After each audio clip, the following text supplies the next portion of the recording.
Praise the Lord. நான் ஒரு வாடகை வீட்டில் பல வருடங்களாக தங்கியிருந்தோம்.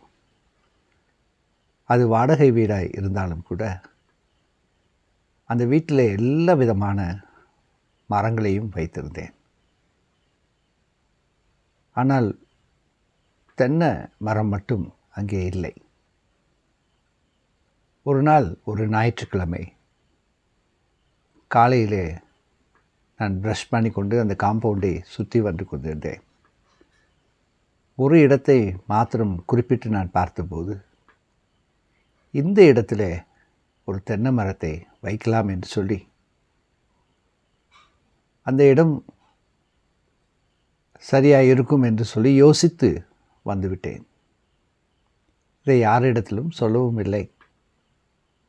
ஆனால் அன்று மாலையில் தான் பாருங்களேன், நாங்கள் போகிற கிராமத்திலிருந்து 2 சகோதரிகள் என்னுடைய வீட்டுக்கு வந்திருந்தார்கள்.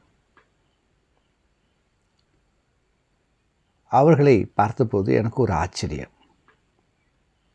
காலையில் நான் யோசித்தேன் அல்லவா, இந்த இடத்தில் ஒரே ஒரு தென்னங்கன்றை வைப்பதற்கு ஏதுவாக இருக்கும் என்று சொல்லி. அவர்களுடைய கரத்திலே பார்த்தால் ஒரே ஒரு தென்னங்கன்று அவள் கரத்தில் இருந்தது. பிரியமானவர்களே, இந்த வார்த்தை கேட்கிற அன்பு சகோதரனே, சகோதரியே, தேவன் நம்முடைய நினைவுகளை அறிவார். நாம் யோசிக்கும் போதே அந்த யோசனையும் அவர் அறிவார். மாத்திரமல்ல, அறிந்து கொள்வது மாத்திரமல்ல, அந்த யோசனையை நிறைவேற்றவும் செய்கிறார். வாசித்து பாருங்கள். யோவான் நற்செய்தி நூல் 2ஆம் அதிகாரம் 25வது வசனம். மனுஷருக்குள் இருப்பதை அவர் அறிந்திருக்கிறபடியால் மனுஷரை குறித்து ஒருவனும் அவருக்கு சாட்சி கொடுக்க வேண்டியதாக இருக்கவில்லை. எத்தனை உண்மை! நம்முடைய நினைவுகளை அவர் அறிவார்.